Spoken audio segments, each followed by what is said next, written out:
जय हिंद दोस्तों, रक्षित खन्ना के इस चैनल में आपका स्वागत है। दोस्तों, आज के इस वीडियो में मैं आपको कुछ महत्वपूर्ण जानकारियां दूंगा। इसमें से कुछ जानकारियां OROP 3 से जुड़ी हुई हैं, कुछ जानकारियां अधिकारियों की पेंशन के बारे में है, कुछ जानकारियां फेक लेटर के बारे में है आपको जागरूक करने के लिए, कुछ जानकारियां ऑनरी नैब सूबेदार की पेंशन के बारे में है और भी दोस्तों कुछ जानकारियां जो मैं आपको दूंगा। तो दोस्तों, इस वीडियो को आप शुरू से लेकर आखिरी तक देखेगा और अपने ग्रुप में भी शेयर कर दीजिएगा। वीडियो में आगे बढ़ने से पहले एक छोटी सी अपील कर रहा हूं, अगर आप पहली बार मेरा चैनल देख रहे हैं या फिर ये वीडियो देख रहे हैं तो आप मेरा चैनल जरूर सब्सक्राइब करें जिसका नाम है रक्षित खन्ना, ताकि जो मेरे वीडियोज हैं वो आपको टाइम पर मिलते रहें। तो दोस्तों, चैनल को सब्सक्राइब करना मत भूलें। चलते हैं दोस्तों, आगे बढ़ते हैं। सबसे पहली जानकारी, अधिकारी भी अपनी पेंशन सही कराने के लिए कोर्ट में लगातार केस कर रहे हैं या फिर कर चुके हैं, चाहे OROP हो या फिर लास्ट बेसिक का 50% पेंशन हो। दोस्तों, जिस तरीके से OROP की विसंगतियां ORs की पेंशन में, JCOs की पेंशन में और SCOs की पेंशन में है, इसी तरीके से अधिकारियों की पेंशन में भी विसंगतियां हैं। तो ये बात अधिकारी अच्छी तरीके से जानते हैं। तो दोस्तों, अपनी पेंशन में सुधार कराने के लिए, सही कराने के लिए अधिकारियों ने कोर्ट केस करा है।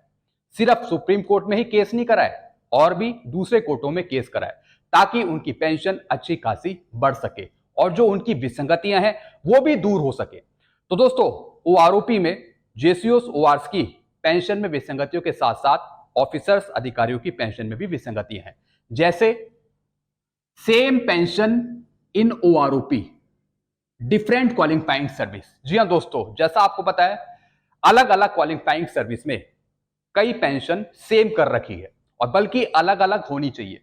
तो दोस्तों, जिस तरीके से JCOs की भी सेम पेंशन कर रखी है अलग अलग क्वालिफाइंग सर्विस में, ऐसी ORs की भी कर रखी है।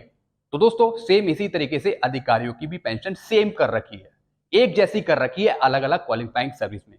तो दोस्तों, इसमें सुधार करवाने के लिए अधिकारियों ने कोर्ट केस करा है, यानी जो OROP में विसंगतियां हैं सेम पेंशन को लेकर, उसको दूर करने की मांग करी गई है। तो दोस्तों, अधिकारी अपने कुछ डॉक्यूमेंट लगा लेते हैं कोर्टों में, चाहे वो RTI के जवाब हो या फिर कोई दूसरे जवाब हो। अधिकारी अच्छी तरीके से जानते हैं कि किस तरीके से कोर्ट का जो जजमेंट है वो अपने फेवर में करना है। अधिकारी ऑफिसर्स अच्छी तरीके से ये बात जानते हैं। ऐसे दोस्तों, आपको पता हो NFU, इसका भी जो मामला है वो भी कहीं ना कहीं आगे चलकर अधिकारियों के पक्ष में होगा। NFU दोस्तों, इसका भी आगे निर्णय आएगा और वो भी अधिकारियों के पक्ष में। तो दोस्तों, एक तो OROP की विसंगतियां हो गई, इसको दूर कराने के लिए कोर्ट में केस करा है। दूसरा NFU हो गया। फिर है दोस्तों लास्ट बेसिक का 50% पेंशन। जी हां दोस्तों, और भी बहुत से अधिकारी हैं जिनको नुकसान हो रहा है लास्ट बेसिक का 50% पेंशन लेकर, तो उनकी भी पेंशन में विसंगतियां हैं। तो दोस्तों, इनकी पेंशन अच्छी खासी बढ़ सके, इन्होंने भी कोर्ट केस किया है। तो दोस्तों, देखने की बात है कि अधिकारियों को इसका फायदा क्या मिलता है। तो दोस्तों, आप नीचे जरूर कमेंट करें। मैं चाहता हूं कि जिस तरीके से अधिकारियों के मसले सॉल्व हो रहे हैं कोर्टों में जाकर, ऐसी OROP की विसंगतियां भी दूर हो। और दोस्तों, इसका भी केस सुप्रीम कोर्ट में या फिर कहीं और होना चाहिए, ताकि OROP की जितने भी विसंगतियां हैं वो दूर हो सके OR JCOs की पेंशन में से। चलते हैं दोस्तों अगली जानकारी की तरफ। ऑनरी नैब सूबेदार का लेवल 6 है, पे स्केल है 9,300, 34,800 और 4,200 ग्रेड पे। दोस्तों, ये 4,200 ग्रेड पे है रेगुलर नायब सूबेदार का, लेवल 6 है ऑनरी नायब सूबेदार को, लेकिन इसका फायदा नहीं मिल रहा।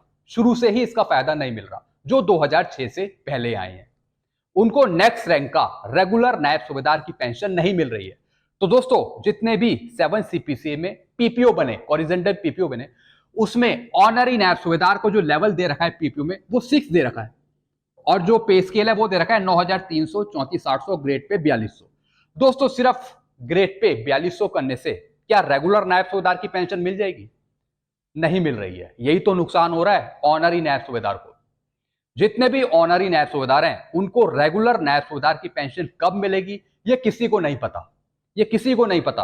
और जो दूसरे संगठन बने थे, जो ग्रुप बने थे ऑनरी नायब सूबेदार के, उनका भी कुछ अता पता नहीं है। पहले बोल रहे थे कि हम इकट्ठा होकर, एकजुट होकर हम केस करेंगे, लेकिन दोस्तों वो सिर्फ बातें थी, कुछ करा नहीं। दोस्तों, जब तक कि आप एक नहीं होंगे, ग्रुप नहीं बनाएंगे, जब तक कुछ नहीं होगा। आपकी मांगों को रखना पड़ेगा भारत सरकार के सामने, नहीं तो दोस्तों ये ऐसे ही चलता रहेगा। तो ऐसे ही दोस्तों, ऑनरी नायब सूबेदार का जो लेवल है वो है 6, लेकिन रेगुलर नायब सूबेदार की पेंशन नहीं दे रहे हैं। जो लेवल 6 का हक है, असली हक है, वो नहीं दे रहे ऑनरी नायब सूबेदार को। सिर्फ ऑनरी नायब सूबेदार की पेंशन मिल रही है, रेगुलर नायब सूबेदार की पेंशन नहीं मिल रही है। एरियर दे दिया 2006 से 2014 तक का, तो क्या सिर्फ दोस्तों एरियर से ही बात बन जाएगी? ये गलत है। यहां पे रेगुलर नायब सूबेदार की पेंशन देनी चाहिए। दोस्तों इसी का एक सर्कुलर था 631 था, जिसके बेस पर आपको एरियर मिला था। दोस्तों इसी सर्कुलर के आधार पे आपको फायदा भी मिलना है रेगुलर नायब सूबेदार का, जो कि नहीं मिल रहा। चलते हैं अगली जानकारी की तरफ। आईईएसएम मेजर जनरल सतबीर सिंह जी ने लेटर लिखा पीएम मोदी जी को ओआरओपी 3 की पेंशन टेबल अगस्त में देने के लिए, और जुलाई का 1 महीने का एरियर भी अगस्त में देने के लिए। दोस्तों मेजर जनरल सतबीर सिंह जी ने एक लेटर लिखा है मोदी जी को। उन्होंने उस बात का खंडन किया है जो लोकसभा में बात उठी थी कि आपको एरियर 1 वित्तीय वर्ष में देना है, जिसने कहा था रक्षा राज्य मंत्री जी ने। दोस्तों जो आपको एरियर मिलना है वो आपको बहुत ही कम पीरियड का मिलना है, अलग अलग इंस्टॉलमेंट में नहीं मिलना आपको एरियर ओआरओपी 3 का। तो दोस्तों यही मुद्दा उठा है मेजर जनरल सतबीर सिंह जी ने। इन्होंने कहा है कि जो टेबल्स हैं वो आपको अगस्त में दे दी जाए, अगस्त में आपको टेबल्स मिल जाए, और 1 महीने का आपको एरियर मिल जाए जुलाई का। और दोस्तों 1 महीने का एरियर का भुगतान भी आपको अगस्त में मिले, ऐसा मेजर जनरल सतबीर सिंह जी का कहना है। यानी इनका पहले मानना था कि ओआरओपी 3 की टेबल्स 1 जुलाई 2024 को ही पब्लिश होनी चाहिए थी, जुलाई में ही मिलनी थी आपको टेबल्स, चूंकि भारत सरकार ने, गवर्नमेंट ने नहीं दी, तो इस वजह से अगस्त में आपको टेबल्स भी मिले और 1 महीने का एरियर भी मिले। यह बात लिखी है मेजर जनरल सतबीर सिंह जी ने। देखते हैं दोस्तों इसका आगे क्या होता है, इस लेटर का कोई रिस्पांस मिलता है या नहीं मिलता वो तो समय ही बताएगा, लेकिन हम तो यही चाह रहे हैं कि अगस्त में ही आपको सब कुछ देखने को मिले। चलते हैं दोस्तों अगली जानकारी की तरफ। पीआईबी फैक्ट चेक ने खुलासा किया फेक लेटर का। जी हां दोस्तों, एक फेक लेटर जारी हो रहा है जिसमें यह बताया जा रहा है कि जो आईटीआर का जो पीरियड है भरने का वो बढ़ा दिया गया है, 31 अगस्त उसे कर दिया गया। तो दोस्तों पीआईबी ने यह खुलासा किया है, यह बताया है कि यह एक फेक लेटर है। आईटीआर की जो डेट है वो है 31 जुलाई, ना कि 31 अगस्त। अभी डेट एक्सटेंशन नहीं किया है, डेट को अभी नहीं बढ़ाया है कहीं भी, इसलिए जो आपकी डेट है आईटीआर फाइल करने की लास्ट डेट वो है 31 जुलाई। इस लेटर में बताया जा रहा था कि 31 अगस्त कर दिए। तो दोस्तों इसका खंडन किया है पीआईबी ने, ये फेक लेटर बताया है इन्होंने। चलते हैं दोस्तों अगली जानकारी की तरफ। स्पर्श से पेंशन मिल रही होगी, स्पर्श पेंशनर्स को या फिर जो बैंक से पेंशन ले रहे हैं, कमेंट करें। जी हाँ दोस्तों, आपको आज की तारीख में स्पर्श के थ्रू पेंशन मिल रही होगी जुलाई की।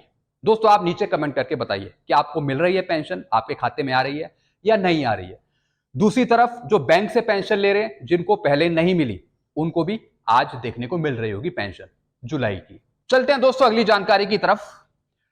फिर दोस्तों जून का आंकड़ा आज एआईसीपीएन का। जी हाँ दोस्तों, जैसा आपको पता है आज है 31 जुलाई, तो आज आपको मिलना है जून का एआईसीपीएन का आंकड़ा। इसी आंकड़े से कंफर्म होगा कि जुलाई से बढ़ने वाला आपका डीएडीआर कितना होगा। देखने वाली यह बात है कि शाम तक, रात तक जून का आंकड़ा आता है या नहीं आता, या फिर इसमें भी लेट लतीफ होगी, जैसे कि पिछले कुछ महीनों में हुई है। मई का आंकड़ा टाइम पे नहीं मिला था और भी कुछ आंकड़े टाइम पे नहीं मिले थे, लेट लतीफी हो रही है। तो दोस्तों देखने की यह बात है कि जो जून का आंकड़ा है वो आज मिलता है या नहीं मिलता।